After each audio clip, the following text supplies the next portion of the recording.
Hello, my name is Beth Norton, and I'll be presenting to you today on the Virginia Healthcare Decisions Act. This presentation is in honor of National Healthcare Decisions Day, which falls each year on April 16th and aims to help people across the U.S. understand the value of advanced healthcare planning. As a quick disclaimer, I'm obligated to inform you that this presentation is not intended to be legal advice. Hancock Daniel is offering this presentation as an educational opportunity to learn more about Virginia's laws covering advance directives. You should contact legal counsel if you have questions when applying the law to the individual facts and circumstances presented by the issue at hand. Under Virginia law, there are actually several different mechanisms that a person can use to make their healthcare decisions known in the event they are no longer capable of making those decisions for themselves. We're going to be talking predominantly today about advance directives, which are written documents in which you can make those decisions known. But there are a lot of other mechanisms that a person can use. Under Virginia law, we actually have statutory substitute decision makers. These are people in your family who can make the healthcare decisions in the event you are no longer able to do so. With advance directives, we actually have two components. The first is sometimes referred to as a living will, and that is the portion of a document in which you can make specific decisions regarding healthcare.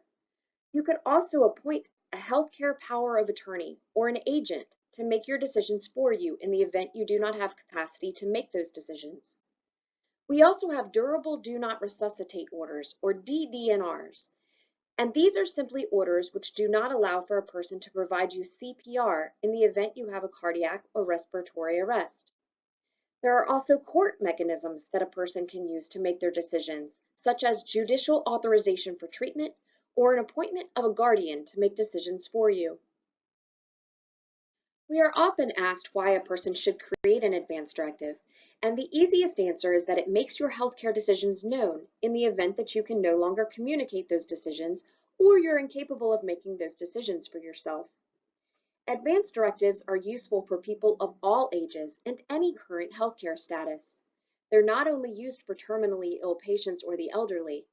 Instead, they can be used in the event that you have an accident or a sudden onset of a medical condition. They make sure that your healthcare choices are honored by your family and your healthcare providers, and you can also appoint a person to make decisions for you in the event that you become unable to make those decisions independently.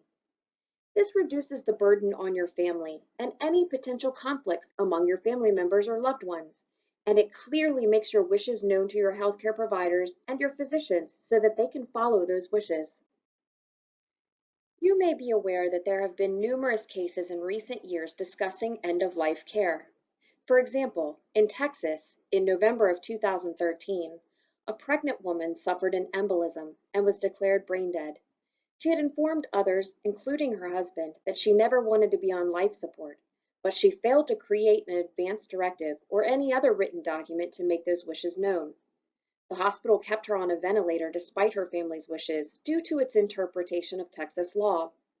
That law actually prohibited withdrawing life-sustaining treatment from a pregnant patient, and the dispute was whether or not the patient was actually legally dead or whether she was a patient of the hospital.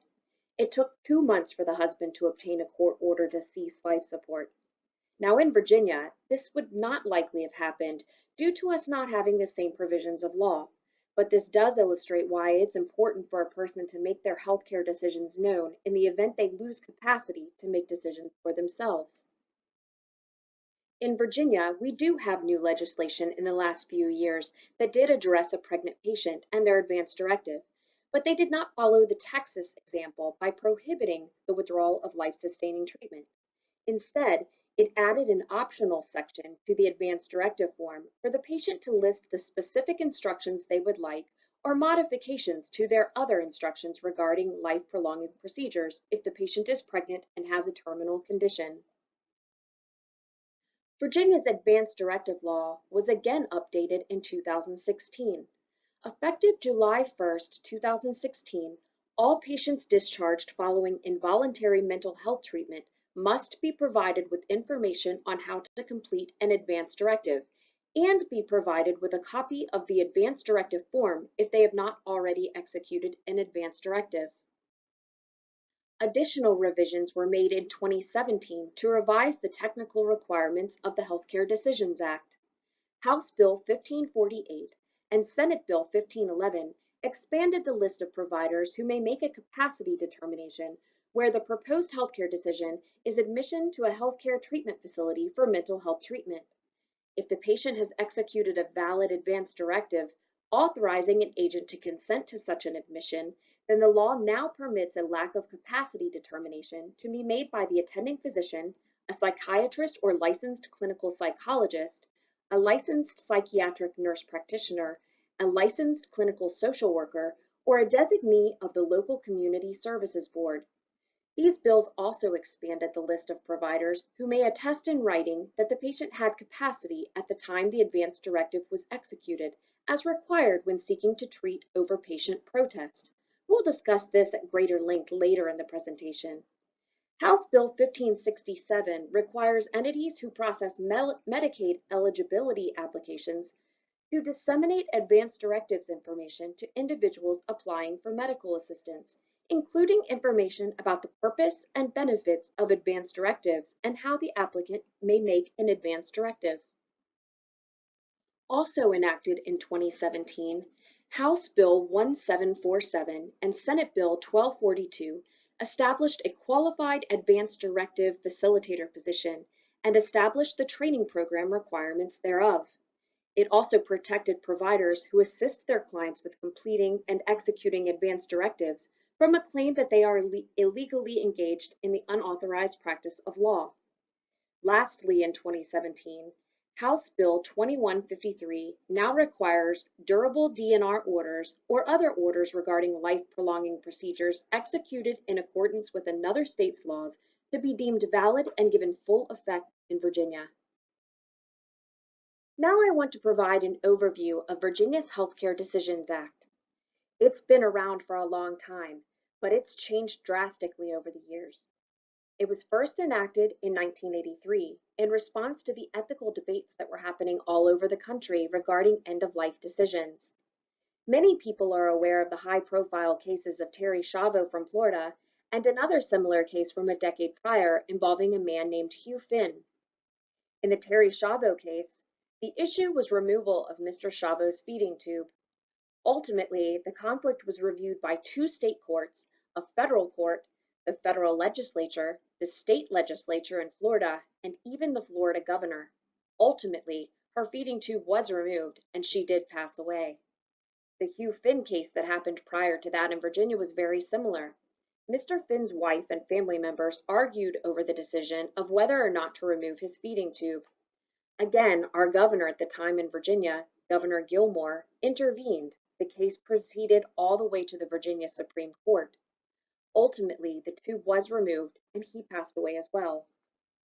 What these cases illustrate was that the court battles between family members dragged on for 10 to 15 years, and if either of those individuals had completed an advance directive, they likely would have ended 10 years prior, thereby reducing much of the emotional and financial strain that had been put on the families.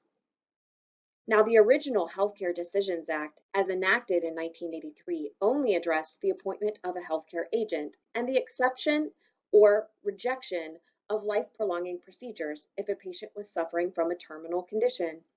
But we've had substantive changes to those acts to address a large variety of healthcare that a person can now dictate that they do or do not want.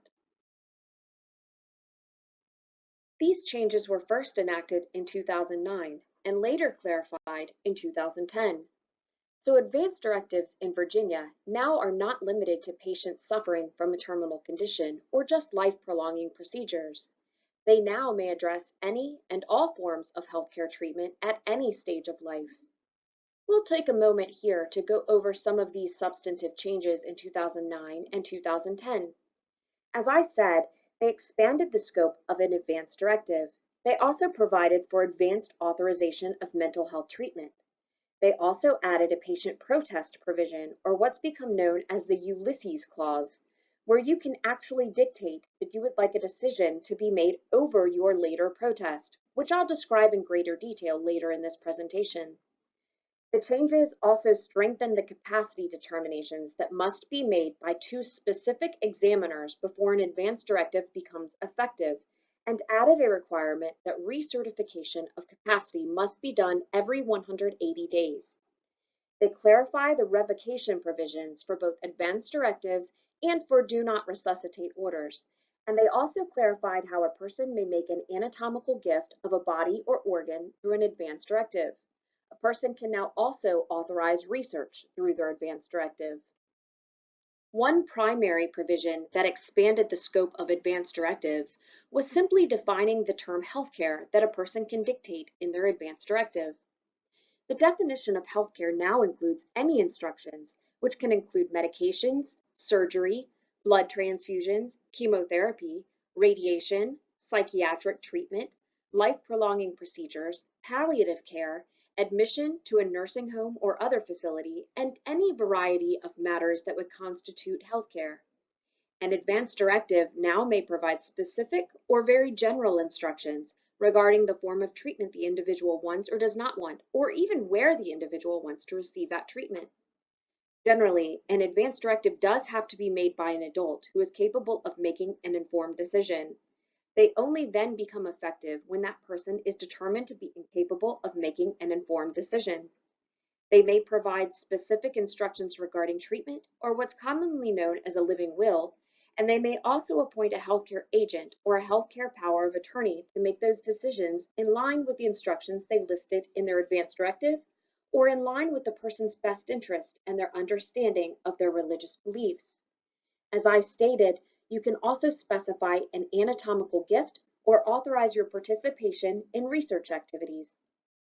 Another major change in 2009 and 2010 addressed mental health treatment and how a person can make their wishes known if they're later determined to be incapable of making a decision. So now advance directives can be used for mental health care. A patient's agent can actually consent to a patient's admission to a mental health facility for up to 10 days, but only if the patient's advance directive expressly permits this type of decision and admission to a mental health facility, and the admitting facility certifies that the patient has a mental illness, is incapable of making an informed decision, is in need of treatment, and of course, that the facility is willing to admit that patient.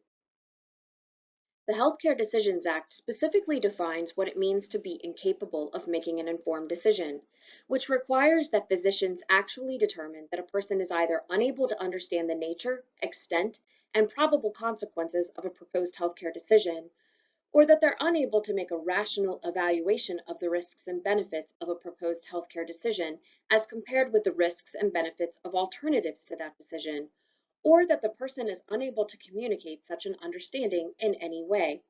Now, poor judgment does not qualify as being incapable of making a decision, so simply because your family members may not agree with the decision that you make does not make you incapable of making the decision yourself, as long as you understand the risks and the benefits of that decision. Also, communication disorders do not qualify. If the individual can communicate in any other way and they understand the risks and benefits of the decision, then they can make that decision for themselves. So how does a person actually become declared incapacitated to make their own decision? It has to be certified in writing by a patient's attending physician and either a second physician or a psychologist after a personal exam of the patient. That second physician or psychologist may not otherwise be involved in the patient's care unless such a person is not reasonably available. There is one exception here, and that is where the patient is clearly incapacitated.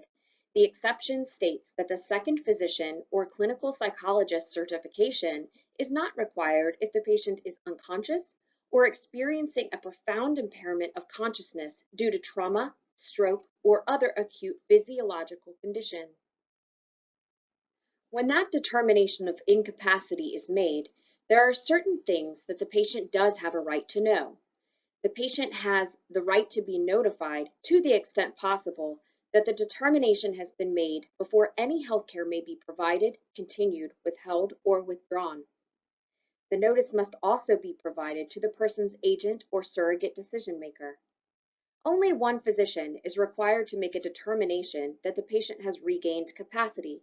So if a person has been declared incapacitated, one physician can reverse the order and allow the patient to make decisions for him or herself once again. So what does it take to execute a valid advance directive under Virginia law? The first requirement is that it be written. It should also be signed by the person when they are capable of making a decision. It must be attested to by two witnesses who both must be 18 years of age or older and who are capable of making a healthcare decision. Witnesses may include any spouse or blood relatives, though many other states prohibit this. A notary is not required, and copies are considered valid and will be followed by your healthcare providers.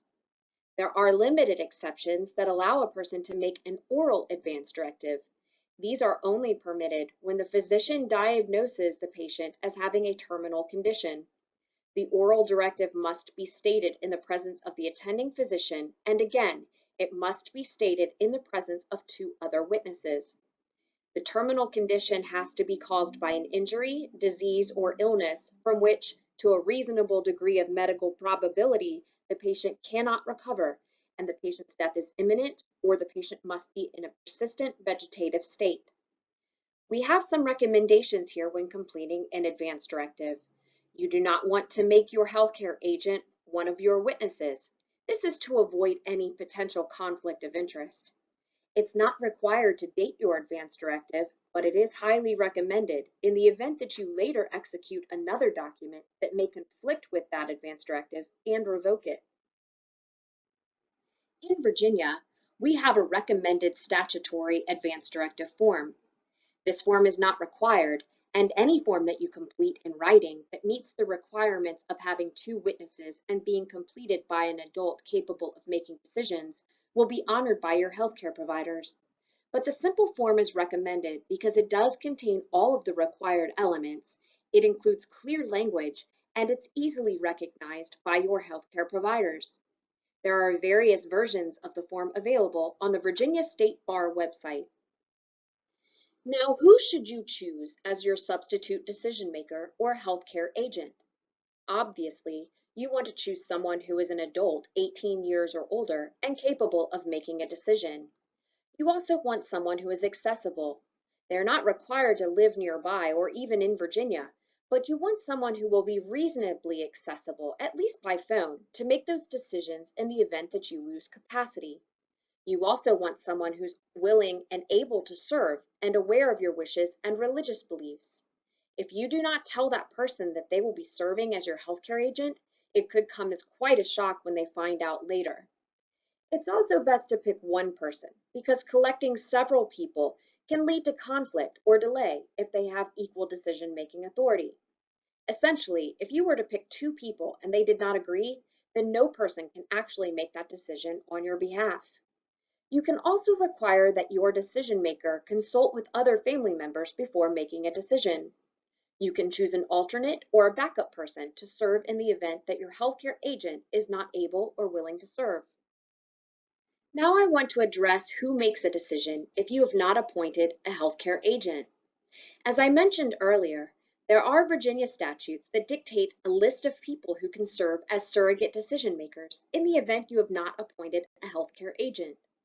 The list is in order of priority. So essentially, you look at the top of the list, and if there's a person in that first slot, they will make the decision for you.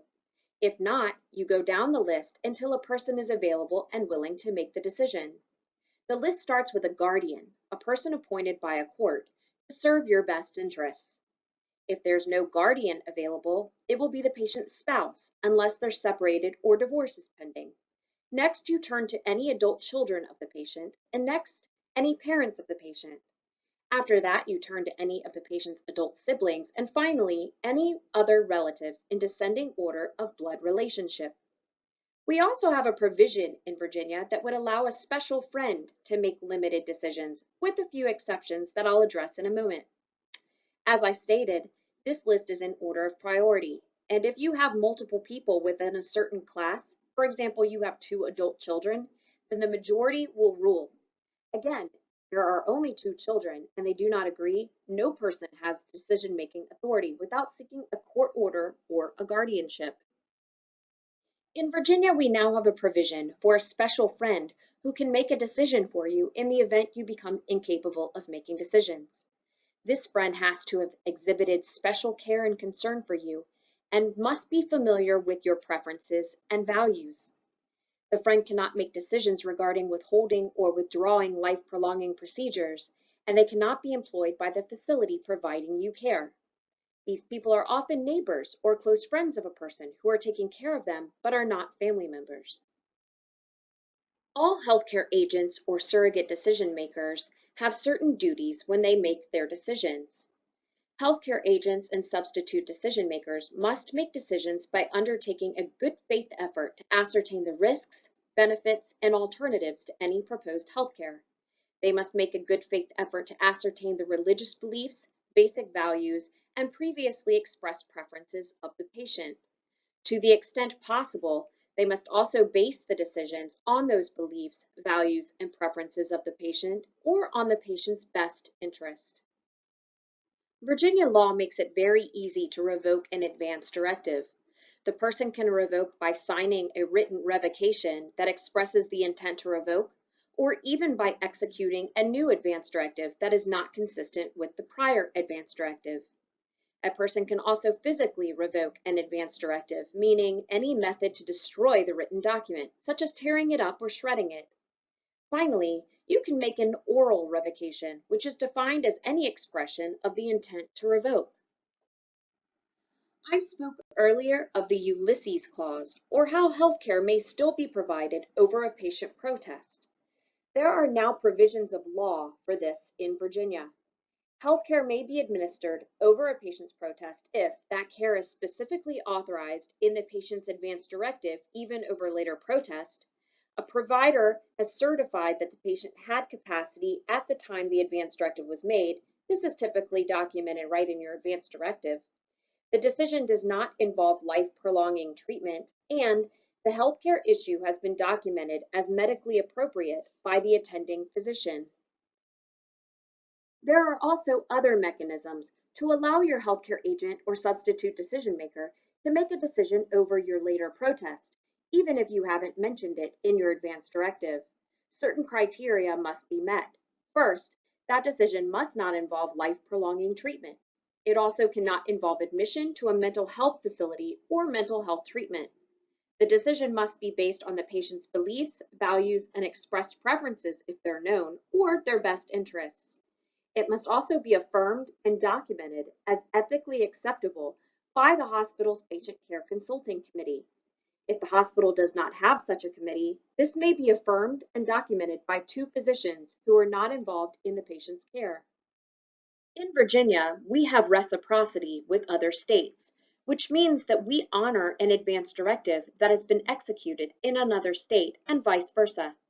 The advance directive simply needs to either meet Virginia's requirements or meet the requirements of the state in which it was executed. If this is the case, the advance directive will be honored by your healthcare providers here in Virginia. Now that you've executed an advance directive, how often should you review that advance directive?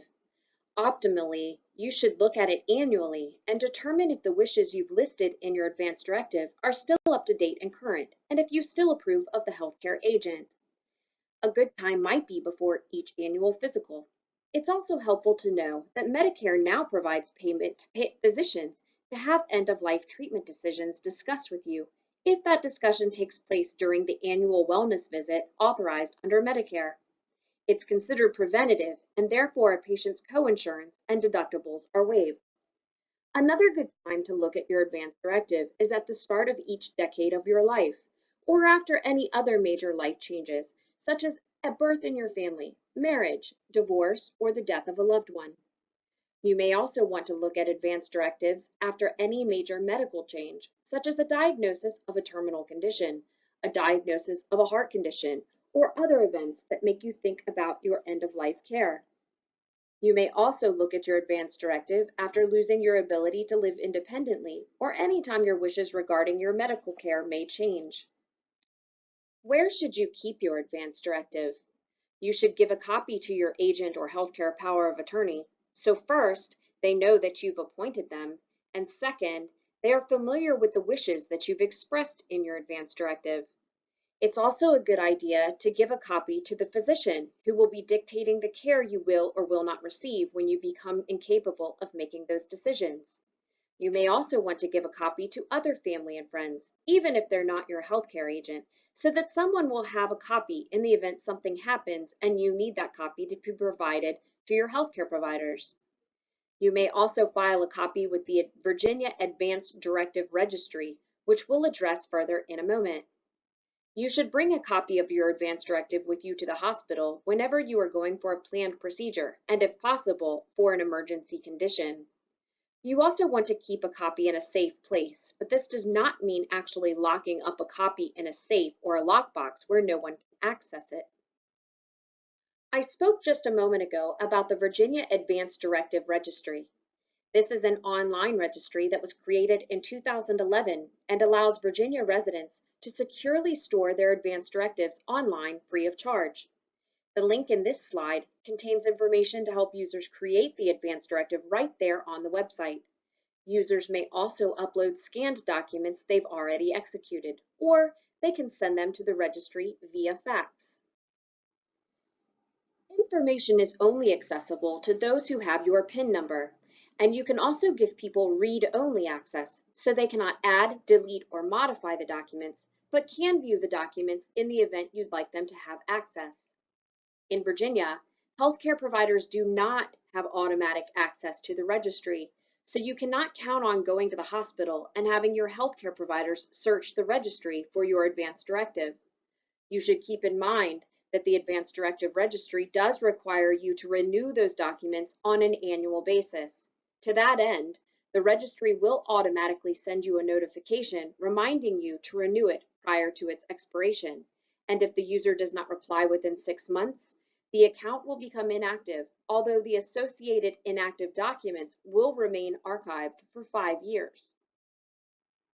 I'm going to speak briefly about durable do not resuscitate orders. These are not the same type of document as an advance directive. They're actually very limited. We could spend an entire presentation on do not resuscitate orders. However, I'd just like to highlight the differences today.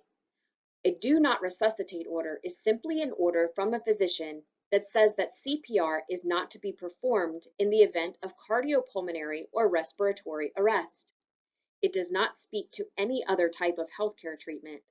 So in essence, you cannot state that you would not like to have chemotherapy, radiation therapy, or that you would not like to be admitted into a mental health hospital, for example. It only discusses CPR and the fact that you would not like it performed.